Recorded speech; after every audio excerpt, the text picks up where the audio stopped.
네. 그럼 계속해서 18번 문제 행정상 입법 예고 절차입니다. 이제 논리적인 순서가 입법 예고가 무엇인지를 밝혀야 되고 무엇을 입법 예고하는지 대상을 밝혀야지. 그 대상 밝힐 때는 생략되는 것도 밝히고요. 입법 예고하지 않아도 되는 경우가 있습니다. 그리고 이제 실제로 입법 예고 절차를 그 다음부터 적어 나가면 되는 거예요. 입법 예고를 할 때 행정청 입장에서는 어떤 방식으로 예고를 하고 그리고 누가 어떤 의견을 제출할 것이며 그리고 나서 이제 나중에 그 제출된 의견을 행정청이 어떻게 처리할 것인지까지 하면 됩니다. 네. 그리고 뭐 준용 규정도 있는데요. 그거 살짝 보시면 되고. 첫 번째로 이제 의의는 뭐라고 해야 돼요? 입법 예고니까 법령안을 제정하거나 개정하거나 폐지할 때 이걸 국민에게 알려야 한다는 것인데 모든 법령을 얘기하는 건 아닙니다. 국민의 일상생활과 밀접하게 관련되는 법령안의 내용을 미리 국민에게 알린다. 그래서 국민으로부터 의견을 구함으로써 적절한 법령 제정 개정 과정을 이제 만들고자 하는 제도가 바로 이 제도예요. 두 번째로 이제 적용 범위 입법 예고의 대상은 뭐라고 하면 됩니까? 법령을 제정, 개정, 폐지하고자 할 때 행정청은 이를 예고해야 된다. 여기서 말하는 법령은 여러분 원래 법령 그러면 사실은 법률 플러스 명령인데 사실은 법률 플러스 명령인데 이 행정절차법에서 말할 때의 법령이라고 할 때는 법률을 포함하는 개념은 아니에요. 대통령령, 총리령, 부령, 자치법규입니다. 네. 어떤 학생분이 이제 학원 홈페이지에다가 이런 걸 질문하신 적도 있으시더라고요. 근데 정확히 말씀드리면 이제 법률은 제외된다. 국회에서 만든 법률은요, 국회법이 따로 있어가지고 국회법이 정한 절차에 따라 입법 예고를 하는 겁니다. 이제 그대로 가는 거예요. 자, 예외가 있습니다. 긴급을 요하는 경우, 네, 긴급을 요한다 그럴 때. 신속하게 국민의 권리 보호를 위해서 긴급을 요할 때는 뭐 이런 예고 절차를 몇십 일 동안 밟으면 불합리하죠. 두 번째로는 상위 법령을 단순히 집행한다. 단순히 집행하는 거기 때문에 국민들로부터 의견을 크게 들을 실익이 적다 이거야. 어차피 단순한 절차 규정인 경우는. 그리고 국민과 밀접하게 관련이 없는 것들도 그렇겠죠. 국민의 권리 의무와 뭐 관련이 특히 없는 것은 국민들이 관심도 없는 것이니까. 그리고 단순한 표현 자꾸만을 변경하는 경우다. 오히려 또 다섯 번째로 오히려 예고를 하게 되면 공공의 안전 또는 복리를 현저히 해칠 우려가 있다. 자, 요거는 생략 사유입니다. 그 다음에 작은 제목으로 재입법 예고라고 나왔죠. 재입법 예고. 이제 한 번 입법 예고를 했어. 한 번 입법 예고를 했는데 그 내용에 혹시 국민 생활과 밀접한 내용이 포함이 돼서 다시 추가되는 부분이 있으면 뭐 예전에 한번 입법 예고했기 때문에 생략되는 게 아니라 그때는 다시 또 해야 돼요. 국민생활과 직접 밀접하니까 다시 한번 또 해야 된다. 그래서 재입법 예고라고 표현한 겁니다. 다시 하라 이거지. 다만 그 경우에도 저 위에 아까 그 생략 사유에 해당하는 경우에는 또 뭐 하지 않아도 됩니다. 그 다음에 3번 해가지고 이제 지금부터가 예고 절차예요. 구체적인 절차인데 예고의 방법은 어떻게 하겠어요? 널리 알려야 되겠지. 널리. 관보, 공보, 인터넷, 신문, 방송 등을 통해서 널리 공고해야 됩니다. 행정청은. 이때 무엇을 공고해야 될까요? 달랑 제목만 공고하면 안 되지. 그래서 입법안의 취지를 밝히고요. 주요 내용이나 전문. 자, 또는이라고 돼 있어요. 조심하세요. 주요 내용 또는 전문이라고 돼 있지. 그러면 일단 입법안의 취지는 밝혀야 돼. 취지는 밝히고 그리고 핵심적인 내용만 올리던가 아니면 전체를 올리던가 하면 됩니다. 두 가지 중에 하나 선택을 해서 하면 돼요. 그리고 관보 공보 등에다가 널리 공고하는 거죠. 그리고 2번을 보면 특히 대통령령 같은 경우요. 부령이나 총리령은 아니고요. 대통령령 같은 경우는 국회, 소관, 상임위원회에 이를 제출하도록 되어 있습니다. 그리고요. 관련이 있는 중앙행정기관이나 지방자치단체에게도 이걸 통지해야 된다. 너네들도 알고 있어라 이거지. 그리고 우리가 앞에 공청회 공부할 때 전자공청회가 나왔었죠. 그런 식으로 전자공청회를 통해서도 널리 의견을 수렴할 수 있습니다. 아까 위에서 그 입법안의 주요 내용을 이제 공고할 수 있다고 했잖아요. 그런데 혹시 전체 법령 내용 있지. 전문에 대해서 열람 청구나 복사 청구를 받았을 때는 특별한 사정이 없는 한 복사해 줘야 돼요. 열람 허용해 줘야 됩니다. 그리고 입법 예고 기간은 며칠로 되어 있어요? 옛날에는 그냥 무조건 20일 이상이었는데 이제는 40일 이상입니다. 40일 이상이고 괄호 열고 자치 법규는 20일 이상. 이따가 보는데 이제 행정 예고는 이게 그냥 20일 이상으로 되어 있어요. 자, 이렇게 이제 그래서 의견을 이게 이제 입법 예고한 거예요. 그럼 그 다음 단계가 뭐겠어요? 요거 이제 국민들이 그럼 어떻게 할 수 있느냐? 4번. 의견 제출할 수 있습니다. 누구든지 입법안에 대해서 의견을 제출할 수 있단 말이야. 네, 누구든지라고 돼 있어요. 이해관계자라고 하면 안 되고 누구든지 나하고 직접 관련이 없는 사안이라 할지라도 나는 의견을 제출할 수 있어요. 그러면 의견 제출할 수 있는 절차나 방법을 미리 행정청이 알려줘야 되겠죠. 그래서 의견 제출 기한, 그다음에 의견 제출 기관 어디다가 하는지 이런 것 미리 공고하여야 합니다. 자, 그럼 제출됐어. 그럼 행정청은요, 특별한 사유가 없는 한 이를 존중하여 처리하도록 되어 있고요. 처리한 결과를 의견 제출자에게 통지해야 되겠습니다. 네. 여기까지 하면은 딱 맞기 맞아요. 여기까지만 해도 되는데, 이제 거기 5번은 공청회 해서 이제 공청회를 개최할 수 있다. 공청회. 아까 뭐 널리 의견을 구하는 거니까. 공청회 개최하고, 우리 행정절차법 앞에서 배웠던 그러한 공청회 관련 규정을 준용한다라고 되어 있습니다. 자, 19번. 아까 왜 제가 18번, 22번이라고 했죠? 조금 전에 한 거는 이제 18번이었습니다. 18번이었고, 네, 19번 넘어갑니다. 행정상 입법 예고하고 행정상 행정 예고. 이제 이 두 가지를 비교하는 문제예요. 19번은 행정절차법상 행정 예고 개념하고 대상 설명하고 그리고 이제 입법 예고 조금 전에 봤던 입법 예고와의 관련성 그리고 차이점을 설명하라라는 문제입니다. 자, 그러면 이제 1번 하면 행정 예고가 뭐냐를 설명해야 되겠죠. 그래서 다수 국민의 권익에 관계되는 정책, 제도, 계획, 네, 이것을 국민에게 알린다 이거야. 그래서 국민의 참여를 도모하는 그런 제도가 행정 예고입니다. 아까 행정 입법 예고, 행정상 입법 예고는 법령이었고 사실은 정책이나 제도, 계획이라는 것이 법령의 형태로 나타나기 마련이에요. 거의 되게 그렇습니다. 근데 때로는 이제 입법의 형태로 나타나지 않은 경우도 있을 거 아니야. 근데 그래서 이제 예고 제도를 둔 거예요. 정책, 제도, 계획입니다. 자, 두 번째로 행정예고의 적용 범위라고 쓰고 여기 대상은 국민 생활과 밀접하게 관련이 있는다. 그지? 되게 다 그거야. 국민들과 뭐 관련이 있는 것들이야. 국민 생활에 큰 영향을 주거나 많은 국민들과 이해가 상충하거나 그리고 많은 국민들에게 큰 불편이나 부담을 주거나 그리고 기타 널리 의견을 수렴할 필요가 있는 경우 등 이때는 행정 예고합니다. 다만 예외도 있어요. 예고를 하느라고 오히려 공공의 안전 또는 복리를 현저히 해칠 우려가 있거나 또 예고하기가 곤란한 경우 이때는 생략할 수 있습니다. 3번에서 두 가지의 관련성. 취지는 비슷합니다. 취지는 비슷해. 그러니까 어떤 국가가 행정청이 처리하기로 예정되어 있는 것들을 미리 알린다는 거. 미리 알려서 국민들에게 예측 가능성을 높인다는 측면에서는 공통점이라는 거죠. 네, 공통점. 다만 이제 입법 예고는 법령안에 대해서. 그 다음에 행정 예고는 뭐 제도. 이게 대상이 다를 뿐이지 그 취지는 똑같다. 따라서 두 번째처럼 앞에 입법 예고에 규정되어 있는 것들의 대부분들이 준용이 됩니다. 입법 예고에서 나왔던 것들 있잖아요. 뭐 방법, 행정 예고, 입법 예고의 방법, 그리고 의견 제출, 그래서 어떻게 처리하는 건지, 또 공청회 규정 이런 것들이 행정 예고할 때도 준용이 된다는 말씀이야.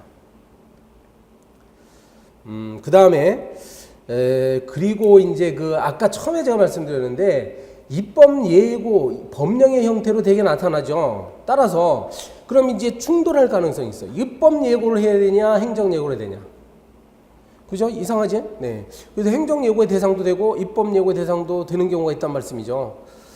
자, 그래서 요 충돌할 때 대비해서 규정을 그렇게 해놨어요. 입법 예고가 우선입니다. 그러니까 법령의 형태로 나타나는 정책일지라도요. 그러니까 정책이나 제도일지라도 이것이 법령의 형식으로 나타날 때는 입법 예고만 하면 된다 이거야. 입법 예고로서 행정 예고를 가름할 수 있다라고 돼 있죠. 가름할 수 있다. 입법 예고로서. 네. 그 4번. 다만 법령이 제정된 후에 법 제도에 관한 예고는 다시 또 행정 예고에 관한 규정에 적용됩니다. 네, 차이점은 뭐겠어요? 차이점은 이제 입법 예고는 법을 정립하는, 법을 제정하는, 개정하는 과정에서 나오는 것이고, 그리고 행정제도는 법을 집행하는 거지. 네. 차이점이야. 그리고 이제 예고 기간이 다른데, 입법 예고는 40일이 우선이에요. 괄호 열고 자치법규는 20일 이렇게 되는데, 행정 예고는 20일 이상이다. 그거 뭐, 혼동하면 안 되고요. 자, 여기까지가 뭐예요? 입법 예고, 행정 예고 있어요.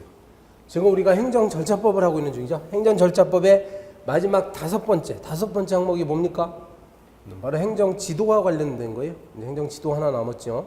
그 20번 문제는 바로 행정 이제 지도와 관련해서 행정 지도와 관련돼서 문제를 만든 겁니다. 자, A시에서 대규모 국제 행사가 열리도록 돼 있어. 그러면 이제 아무래도 대회 기간 동안 교통 혼잡 문제가 발생하겠죠. 그래서 H 시장은 시민들에게 차량 이부제 시책에 협조해 주세요라고 홍보를 하고 있다 이거죠. 홍보라고 하죠. 홍보. 그러면 이러한 홍보 행위의 법적 성질은 무엇이고, 이런 행위를 할 수 있느냐 없느냐, 법적 근거, 그리고 뭐 무한정 할 수 있냐 한계. 그리고 혹시 행정절차법에 이러한 행위에 대해서 규정이 되어 있으면 한번 써봐라. 이제 이런 문제죠. 그러면 처음에 이제 그 사안의 법적 성질을 밝혀야 돼요. 법적 성질을 밝히라고 했잖아. 네. 그러면 이제 이것이 행정지도라는 걸 알 수가 있어요. 근데 왜 행정제도인지를 여러분이 써줘야 되는 거야. 이건 바로 행정지도의 개념이 뭡니까? 그 행정청이 일반 주민들에게 일정한 행위를 해달라고 지도하거나 조언하거나 권고하는 행위잖아. 그래서 상대방의 임의적인 협력을 구하는 비권력적인 사실행위예요. 이런 내용들을 그대로 담아가지고 써주면 됩니다. 법적 성질은. 그래서 결론, 이것은 행정지도다 이렇게 도출하면 돼. 행정지도는 행정청이 일반인 또는 특정인에게 일정한 행위를 해달라고 요구가 아니라 이제 지도하거나 권고하거나 요청하는 거야. 그러다 보니까 상대방은 여기에 따를 필요가 없어요. 이걸 의무를 부과하는 건 아니고 상대방의 협력을 구하는 임의적인 비권력적인 행위고 사실행위다. 행정행위라고 하면 안 됩니다. 사실행위다 이렇게. 그럼으로써 이거는 행정지도다. 그럼 됐죠? 1번 항목. 2번. 그럼 행정지도의 필요성은 이 문제를 다시 보니까 필요성을 쓰라는 얘기는 없어요. 그죠? 그렇지만 이제 양념 삼아가지고 써주는 거 좋죠. 왜 도대체 행정지도가 필요하냐? 행정청이 공권력을 막바로 발동하면 주민들이 저항을 합니다. 그래서 불필요한 마찰이나 저항을 피하고, 시민들이 협력을 한다고 한다면 정책 집행이 보다 수월하게 되니까 행정이 효율성을 높일 수 있습니다. 그리고 예전에는 행정지도의 기능 중에 하나가 시민들에게 새로운 지식이나 정보 등을 제공하는 측면도 있었어요. 70년대만 하더라도 그 농업 생산성을 높이기 위해서 국가가 무슨 뭐 통일 벽시 이런 걸 종자를 개량해서 농민들에게 나눠줍니다. 그러면 이제 그 동안에는 생산성이 낮았는데 정부가 만든 이 새로운 종자를 가지고 농사지니까 높아지더라고요. 그러면 이제 근데 그 통일 벽시를 꼭 사용할 의무는 없죠. 법적인 의무는 없지만 새로운 기술을 제공한다는 측면이 있었어요. 그 다음에 세 번째 항목이 행정지도의 법적 근거는 뭐냐. 정말 행정지도를 할 수 있느냐. 이게 문제예요. 법률적 근거가 없어도 할 수 있느냐. 결국은 거기에 봉착되는데 이런 걸 따질 때 여러분 법적 근거가 필요하냐는 답안지 작성할 때 법률 유보라고 해도 돼요. 제목을 법률 유보라고 하고 과연 이 작용이 법적 근거가 꼭 필요하냐를 논해줘야 되는데 불이익한 처분 같은 경우는 상대방한테 의무를 부과하거나 권리를 제한하는 거니까 반드시 법적 근거가 필요하죠. 그렇지만 지금 행정지도는 뭐라고 했어요? 비권력적 사실행위잖아. 예, 상대방에게 그저 뭐 권고나 조언하는데 그치니까 법적 근거가 반드시 필요하다라고 보기 어렵습니다. 우리 일반론과 판례 역시 법적 근거 불요설이에요. 즉 법적 효과를 발생하지 않는 사실행위이기 때문에 법적 근거는 필요하다라고 하는 것이 뭐라고요? 통설 판례입니다. 그렇게 쓰고 다만 이제 근거가 없다고 해가지고 뭐 무제한 행정제도를 펼 수 있는 건 아닙니다. 그래서 한계를 논해줘야 되는데 일단 법령상 한계다. 조직법상 한계 내에 있어요. 가령 서울시장은 이제 서울시를 관할하는 권한만 있는 거지 다른 지역은 없잖아. 서울시장이 경상도 주민들에게 행정지도를 할 수 있느냐? 그런 건 없죠. 안 되지. 그러니까 조직법상 주어진 권한 내에서만 하는 겁니다. 법령이 위반돼서는 안 되고. 네. 그리고 이제 일반 원칙에 따른 한계라고 되어 있는데 일반 원칙 아시잖아요. 뭐 평등 원칙, 비례 원칙, 신뢰보 원칙 이런 것들을 위반하면 안 됩니다. 그 다음에 우리 판례는 행정지도는 말 그대로 지도 차원에 그쳐야지 이것이 규제적인 성격을 가지고 상대방을 사실상 구속하게 되면 그것은 행정지도의 범위를 넘어섬으로써 법치주의에 반한다는 것이 우리 판례 입장이죠. 네, 거기까지 오늘 한계를 쓰면 됩니다. 그리고 또 문제에서 뭘 쓰라고 했죠? 네, 행정절차법상 원칙과 방법, 그 밖 권리구제라고 했잖아요. 그러면 원칙, 행정절차법에 있죠? 원칙. 한 서너 가지가 있잖아요. 비례원칙, 이런 원칙 있죠. 행정지도는 필요한 최소한의 범위 내에서만 해야 된다. 그러니까 목적을 위한 최소한의 범위에서만 해야 됩니다. 그리고 이제 불이익변경금이다. 임의성 원칙이 있어요. 참. 예, 상대방의 협력을 구해야 되는 것이야. 협력을 구해서 해야지 강요하면 안 된다는 것이 임의성의 원칙입니다. 강요해서 할 일이 아니다. 그건 행정지도가 아니죠.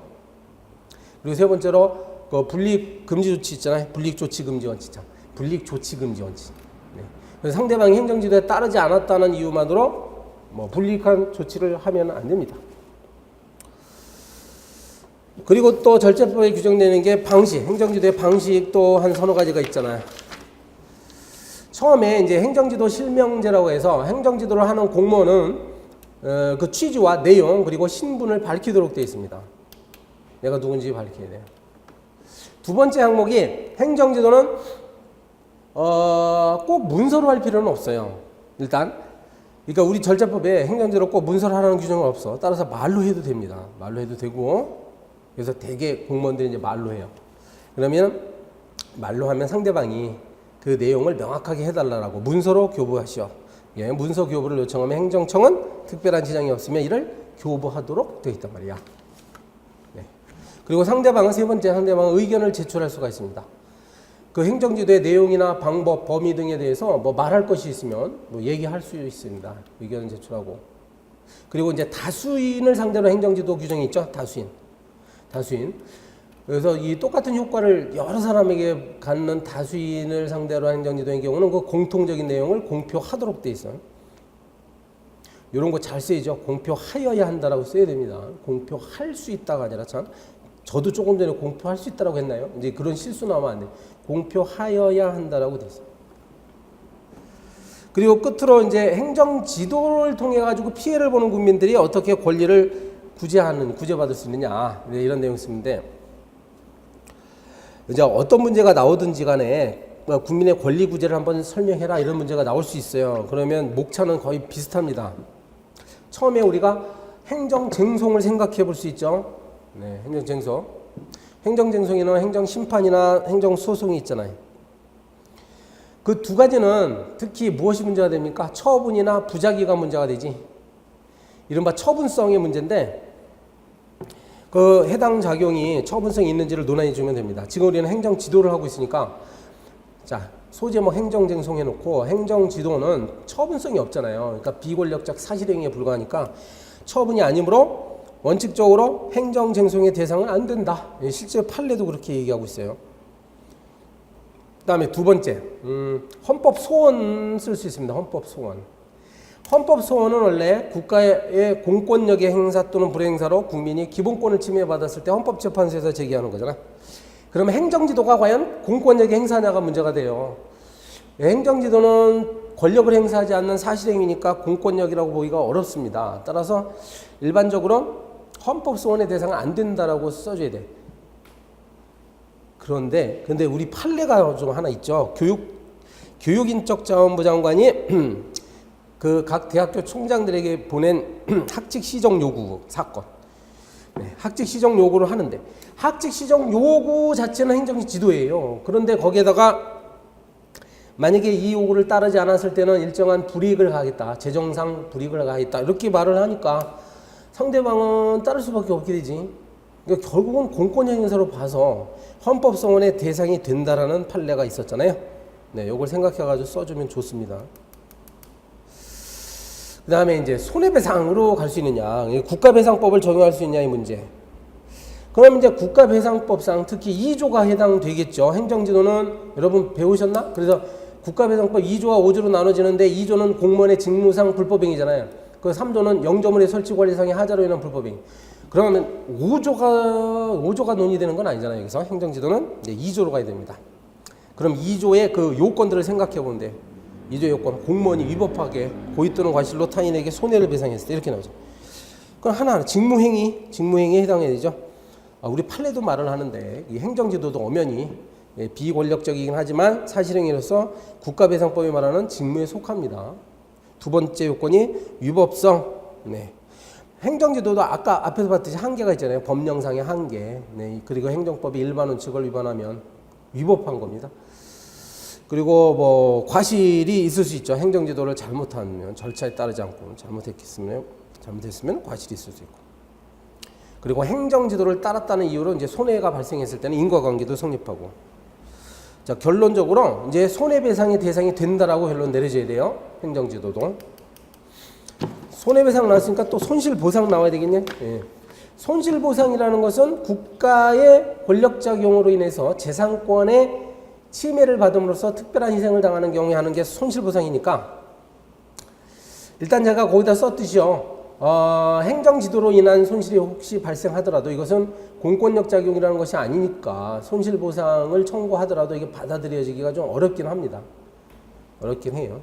뭐 예외적으로 그 요건을 갖추면 되긴 하겠지만 어렵다 이렇게 쓰면 무난하겠습니다.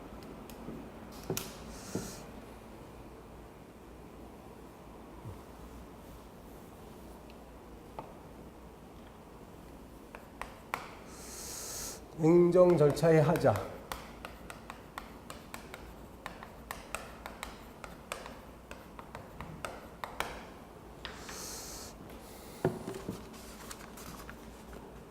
거의 행정절차법에 이제 거의 마지막까지 왔는데 마지막이다 보니까 바로 21번 이런 주제가 이제 놓여지는 거예요. 지금까지 우리가 배웠던 많은 절차 규정들 있지. 이런 것들을 위반을 하게 되면 그건 행정절차의 하자라고 얘기합니다. 우리가 절차 자체가 목적은 아니에요. 이제 절차를 통해서 뭘 하는 것이죠? 네. 행정 행위를 하는 거잖아. 행정 작용을 하는 것이야. 특히 이제 행정 작용에는 처분뿐만이 아니지만 대개 이제 그 처분을 중심으로 해서 논해 나가면 됩니다. 그래서 절차상의 하자가 있을 때 여기 절차상의 하자가 있으면 이 절차를 통한 행정 작용 즉 처분이 위법하냐의 문제입니다. 여기서. 그럼 여기는 이제 논을 할 때 행정절차 하자가 무엇인지를 설명해야 되겠고, 그렇죠? 그리고 어떤 경우에 행정절차상의 하자가 있는지, 그리고 행정절차 하자의 효과로서 절차상의 하자가 독자적으로 처분의 위법성을 초래하는지에 대해서 논해야 됩니다. 그게 핵심이에요. 그러니까 여기에서는 3번이죠. 하자의 효과 3번.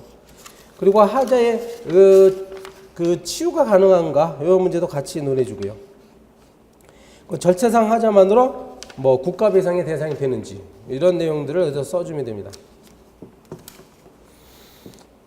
자, 그러면 1번 항목이 절차상 하자에 자, 행정청에 의한 각종의 공법정작용에 절차 요건상 흠이 있을 때 우리는 이걸 절차상 하자라고 부른다. 그렇다고 한다면 넓게 보면 모든 행정작용에 있어서 절차상 하자가 이야기될 수가 있어요. 근데 이제 우리가 대개 보면 좁은 의미에서 행정 처분 절차상에 하자가 있을 때를 주로 이야기를 한다. 그러면 두 번째 항목에서 행정절차상 하자의 유형 또는 행정절차상 하자의 이유 이렇게 쓰면 되고, 지금까지 앞에서 봤던 내용들을 전부 여기다가 막 집어넣으면 되지. 우리가 뭘 배웠죠? 처분상의 뭐 문서주의 위반이라고 할 수도 있고, 그다음에 의견 청취 절차를 거치지 않았다든지, 이유 제시를 하지 않았다든지, 사전 통지를 하지 않았다든지, 송달 방법에 있어서 법대로 하지 않았다든지, 관련 기관의 협조를 구해야 되는데 협조 절차를 생략했다든지, 자, 이런 것들이 바로 절차상 하자의 사유라는 거예요. 그 다음에 세 번째 항목, 그래서 하자의 효과. 이것은 크게요, 하자의 효과를 법률에다 규정했을 때 하고 규정하지 않았을 때로 딱 나누는 거야. 그래서 첫 번째가 명문에 규정이 있는 경우 어떻게 할 거냐. 이거 간단하죠. 명문의 규정대로 하면 되지. 법이 정한 바에 따라서 그 하자에 따른 그냥 그 개별적인 효과가 발생합니다. 예를 들면 거기 뜻이요, 국가공무원법에 보면 그 징계받는 공무원들을 대상으로 한 소청심사위원회가 있는데 소청 기회를 주지 않았다. 당사자의 진술을 구하지 않았어. 그러면 그 처분은 뭐가 돼요? 징계 처분은 무효다라고 돼 있죠. 무효. 무효. 그러면 무효가 된다는 거예요. 이런 식으로 무효다, 취소할 수 있다라고 규정돼 있으면 그 규정대로 따르면 합니다. 따르면 됩니다. 근데 이제 문제는 그런 규정이 없다 이거지. 그래서 두 번째로 명문 규정이 없을 때 문제되는 거예요. 명문 규정이 없을 때. 그럼 어떻게 하라는 거냐. 여기서 이제 두 가지로 나눠 보는데 만약에 재량행위인 경우와 기속행위인 경우 문제는 거예요. 재량행위 같은 경우는 만약에 재량행위를 절차상 하자의 이유로 취소를 하게 되면 행정청이 다시 심사를 해서 다시 처분을 할 가능성이 있어요. 그러면 처음에는 불허가 처분이 났다가 나중에 허가 처분이 날 수도 있었단 말이야. 그러니까 재량행위다 보니까 다른 형태의 처분이 가능하거든요. 따라서 재량행위에 있어서는 절차상의 하자가 처분의 위법성을 가져오고 그 위법의 정도는 취소라는 것에 견해가 일치합니다. 아시겠어요? 재량행위인 경우는 취소의 대상이 돼. 그런데 기속행위인 경우가 문제가 돼요. 기속행위. 왜냐하면 기속행위인 경우는 만약에 처분을 취소한다 할지라도 기속행위다 보니까 나중에 종전과 동일한 처분이 나올 가능성이 굉장히 농후하거든. 그래서 견해에 따라서는 기속행위인 경우에는 절차상 하자만으로는 독자적으로 위법 사유가 되지 않는다. 그러니까 취소 사유가 되지 않는다라고 봐요. 그래서 이제 학설이 대립하죠. 거기 밑에 소극설, 저극설 나오는데 절충설까지. 근데 이 학설 대립은 바로 기속행위에서 나타나는 겁니다. 재량행위에 있어서는 학설의 대립이 없어요. 그래서 기속행위 경우는 처음에 적극설, 그 취소 사유가 된다. 이 절차상 하자만으로도 취소 사유가 된다라는 적극설의 이유는 뭡니까? 바로 행정에서도 절차는 매우 중요하다라는 얘기야. 특히 우리 행정에 있어서 절차를 존중하지 아니하는 이런 관행이 있죠. 이런 문제점 지적을 위해서라도 적극적으로 해석해야 된다. 그리고 기속행위를 취소하게 되면 반드시 종전과 동일한 처분이 나온다라고 장담할 수 없다는 점이죠. 다른 처분이 나올 수도 있으니까 취소 대상이다 이거. 근데 소극설 같은 경우는 절차의 문제는 그 절차가 목적이 아니라 그건 일정한 행위를 하기 위한 수단일 뿐이라는 거죠. 수단에 불과하기 때문에 그렇게 중요하게 다룰 필요는 없다라는 것이고, 그리고 기속행위를 취소한다 하더라도 절차상 하자에 불과한 거기 때문에 실체적으로는 어차피 종전과 동일한 처분이 나오지 않겠느냐 해서 소극설입니다. 소극설. 그러면 판례 입장은 뭐냐? 판례 입장은 적극설이에요.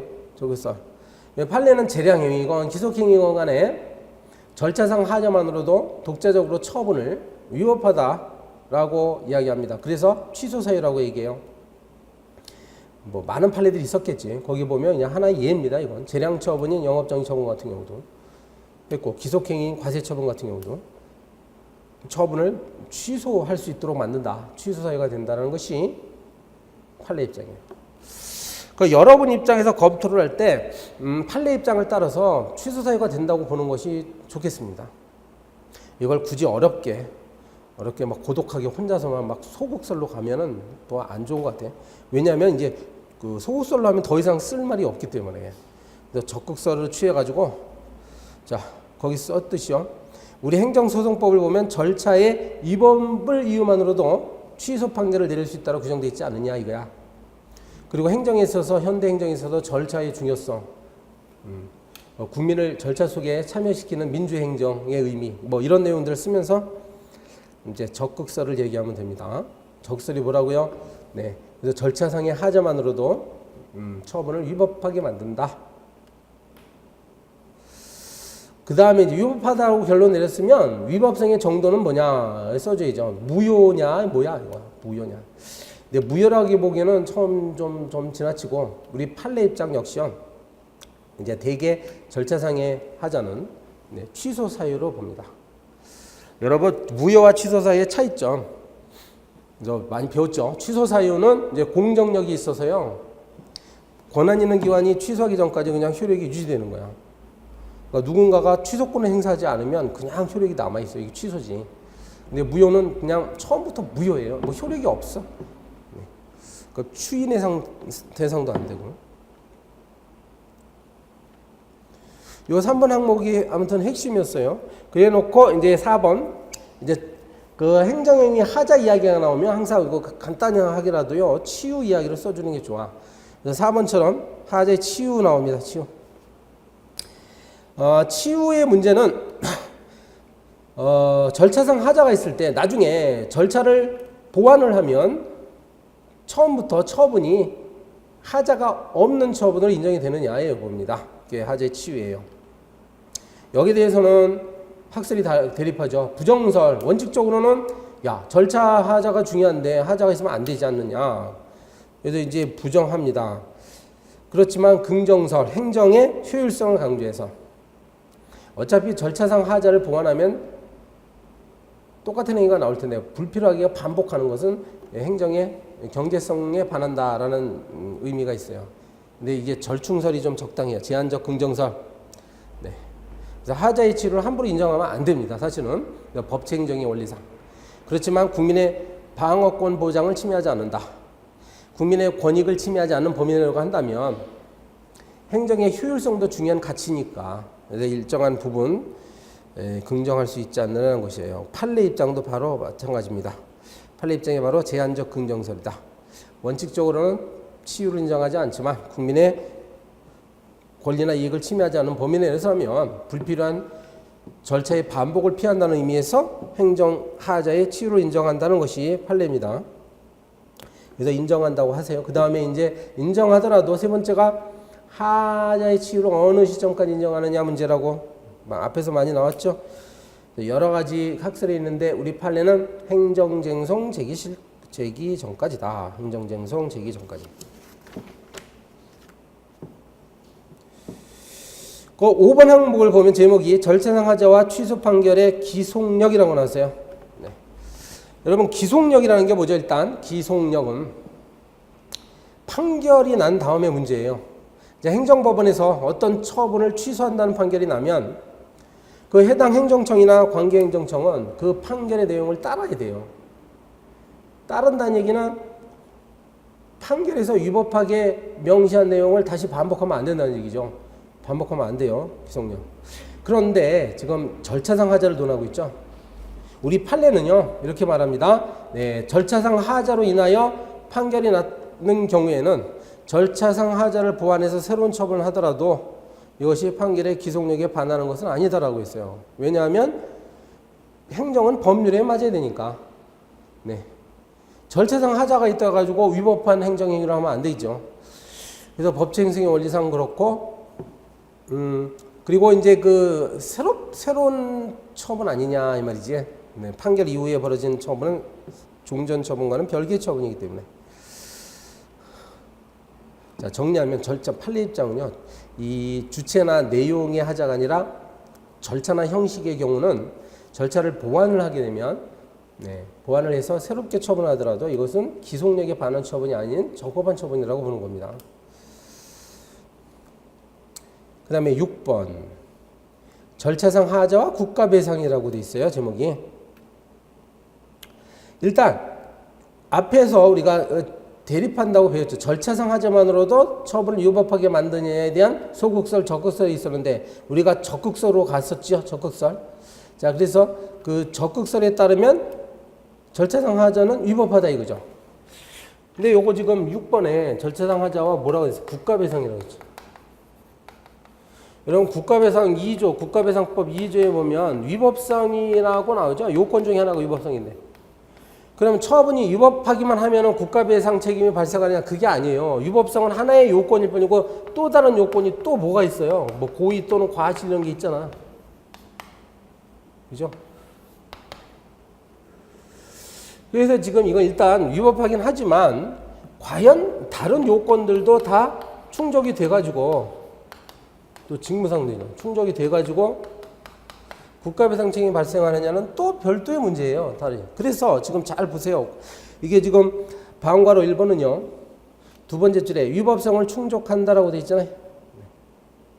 그래서 국가배상 책임이 인정될 수 있다고 하고 볼 여지는 있어. 그렇지만 실제 법상으로는 적법한 경우는 어떻게 할 것이냐 이거지. 그래서 절차상 그러니까 국가배상 책임이 인정될 수는 있어요. 근데 항상 인정되는 게 아니란 말이야. 실제 법상 적법한 경우까지 과연 국가배상 책임이 발생하느냐. 그 문제에 대해서 판례는 종합적으로 고려하여 판단한다라고 되어 있습니다. 판례는. 절차의 진행 과정, 상대방의 위반 행위 내용, 처분의 내용 등을 종합적으로 고려하여 판단한다. 이런 문제가 나왔을 때 맨 마지막 항목인 국가배상이 얼른 시험 시간에 떠오르지 않을 가능성도 있어요.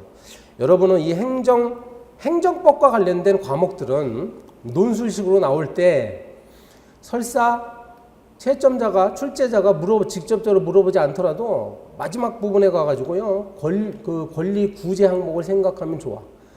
이러한 사안에서는 피해자 입장에서 어떠한 권리 구제 수단이 있을 것인가를 잘 생각해 보면 지금 이것처럼 국가배상을 떠올릴 수가 있게 됩니다.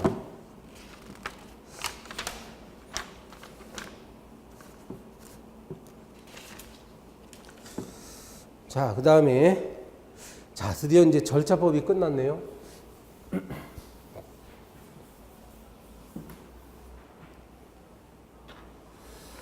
22번에 정보공개. 정보공개법상 정보공개 목적 그리고 적용 범위 원칙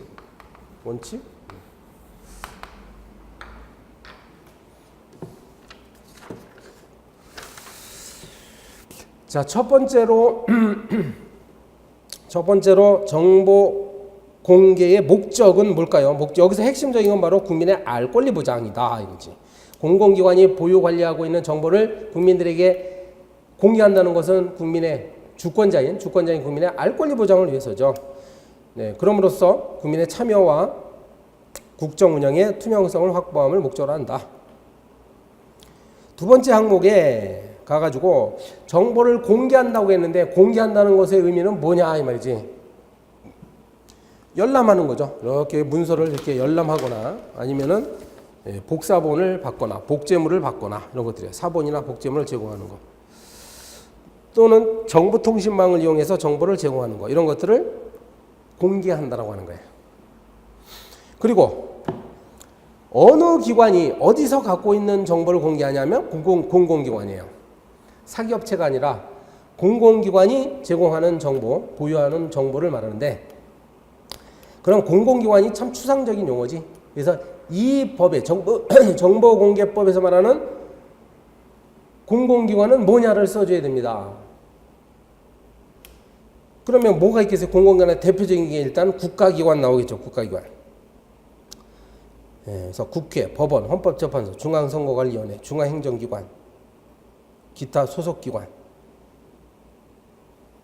국가기관이고, 그 다음에 지방자치단체가 있겠고, 공공기관 있는데 공공기관의 운영에 관한 법률에 따른 공공기관, 여기 이제 주로 공기업들이 많이 들어갑니다.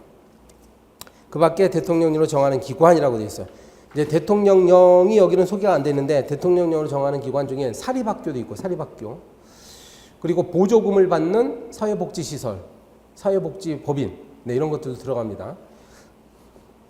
그러니까 보통 우리가 말하는 공공기관의 범위보다는 꽤 넓다는 걸 알 수 있어요. 정보공개법에서 말하는 공공기관은 적용 범위를 쓰라고 했죠. 적용 범위. 네. 그래서 이 정보공개와 관련해서는 다른 법률에 특별한 규정이 없는 한 이 법이 적용되죠. 공공기관의 정보공개에 관한 법률이 적용됩니다. 그런데 이제 안 되는 게 있어. 국가안전보장과 관련해서 국가안전보장과 관련해서 정보나 보안 업무를 취급하는 기관들이 있어요. 어디 있어요? 국가정보원이지. 국가정보원. 그다음 뭐 대통령 경호실. 막 이런 데는 국가안전보장 관련해서 이 사람들은 끊임없이 정보를 막 첩보나 정보를 수집해서 분석하잖아요. 야, 그 첩보나 정보, 국가정보원이 갖고 있는 정보에 대해서 우리가 나는 국민이니까 알고 싶다 해가지고 정보공개 청구해봐야 뭐 100% 기각당합니다. 예전에 보면 국가안전기획부 직원 사건도 있었잖아요. 그 직원의 부인이 이혼하는 과정에서 정보공개 청구를 했어요. 남편의 월급이 얼마냐. 근데 그것도 비공개 사유라는 결정도 있었잖아요. 자, 그다음에 지방자치단체도 역시 정보공개에 관한 조례를 정할 수 있도록 했습니다. 실제로 각 지자체는 정보공개에 관한 조례가 다 있어요. 자, 4번에 정보공개의 원칙을 쓰라고 했잖아요. 네, 마지막으로 원칙 쓰라고 했으면 국민의 알 권리 보장을 위해서 정보공개를 원칙으로 합니다. 그러니까 누구든지 공공기관에 그 정보를 청구할 수 있어. 그렇지만 비공개가 예외입니다. 그러니까 정보 공개가 원칙이고 비공개가 예외다. 이렇게 돼요. 거꾸로 하면 안 되죠. 공개가 원칙이고 비공개가 예외입니다. 그러면 어떠한 경우에 비공개가 되느냐는 바로 다음 문제예요. 다음 문제인데 이거는 다음 시간에 이어서 하겠습니다.